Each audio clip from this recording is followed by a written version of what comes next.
జిల్లా ప్రభుత్వ వైద్యశాలలో స్వర్ణాంధ్ర స్వచ్ఛంద్ర కార్యక్రమం శనివారం నిర్వహించారు. RMO doctor Mallikarjuna, nursing superintendent Rajeshwari, head nurse Sujatabai తదితరులు పాల్గొని వైద్యశాల ప్రాంగణాన్ని సిబ్బందితో కలిసి శుభ్రం చేయించారు. ప్రభుత్వం ప్రతిష్టాత్మకంగా ఏర్పాటు చేసిన స్వర్ణాంధ్ర స్వచ్ఛంద్ర కార్యక్రమంలో భాగంగా ప్రతి నెల 3వ శనివారం ఒక నిర్దిష్టమైన అంశంతో కార్యక్రమాలు చేపడుతున్నట్లు తెలిపారు. అందులో భాగంగా నేడు నీటి సంరక్షణ, నీటి సద్వినియోగం అనే అంశంపై అవగాహన కార్యక్రమాన్ని ఏర్పాటు చేసి ప్రజలకు అవగాహన కల్పించినట్టు తెలిపారు. వర్షపు నీటిని వృధా కాకుండా ఇళ్లలో, వ్యాపార సముదాయాల్లో ఇంకుడు గుంతలు ఏర్పాటు చేసుకుని నీటిని నిల్వ చేసుకున్నట్లయితే వాటిని తిరిగి వాడుకోవచ్చని సూచించారు. నీటిని వృధా చేస్తే తర్వాతి తరాల వారికి నీటి సమస్యలు తలెత్తే అవకాశం ఉందని, దీన్ని అందరూ దృష్టిలో ఉంచుకొని నీటి సంరక్షణకు కృషి చేయాలని కోరారు. ఈ కార్యక్రమంలో వైద్యశాల సిబ్బంది తదితరులు ఉన్నారు. ప్రతి 3వ శనివారము సాసా ప్రోగ్రాం అంటే స్వర్ణాంధ్ర స్వచ్ఛాంధ్ర ప్రోగ్రాంలో భాగంగా జలము, నీటి సంరక్షణ, దాని పరిరక్షణ గురించి అవగాహన సదస్సు ఏర్పాటు చేసి అవగాహన కల్పించినాము. అందరికీ నమస్కారం అండి. నేను నర్సింగ్ సూపరింటెండెంట్ రాజేశ్వరి.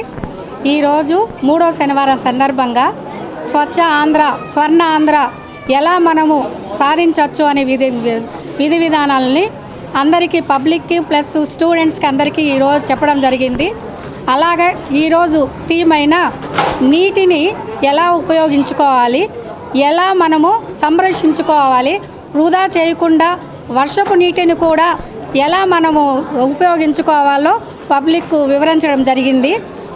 వర్షపు నీటిని మనం వృధాగా వదిలేయకుండా మన ఇల్లు అయినా సరే, సంస్థ అయినా సరే మనం వాడుకోవడానికి, అంటే టాయిలెట్స్కి వాడుకోవడానికి ఒక గుంత తవ్వుకొని ఆ గుంతకి ఒక ట్యాంక్ లాగా కట్టుకొని పైప్ కనెక్షన్ పెట్టుకుని వర్షపు నీటి వచ్చే చోట పెట్టుకున్నామంటే అది టాయిలెట్స్కి వాడుకోవచ్చు. ఆ వర్షపు నీరు ఏంటివి, పైనుంచి వచ్చేటివి, మిద్దెల పైనుంచి వచ్చేటివి. అలాగనే వర్షపు నీరు కింద మన చుట్టుపక్కల మన ఇల్లు కావచ్చు, మన సంస్థ కావచ్చు, చుట్టుపక్కల వర్షం నీరు వృధా కాకుండా మనం ఒక ఇంకుడు గుంత అంటారు దాన్ని, ఆ గుంత తవ్వుకొని చుట్టుపక్కల ఉండే ప్లేసెస్ అంతా పల్లంగా గుంతకు వెళ్ళేడుగా మనం సెట్ చేసుకోగలిగితే ఒక పైప్తో మన చుట్టుపక్కల పడే వర్షం నీరంతా ఆ ఇంకుడు గుంత లేకపోయి భూమిలోకి అది బాగా భూమి పీల్చుకుంటుంది. దానివల్ల భూమిలో నీటి శాతం పెరుగుతుంది.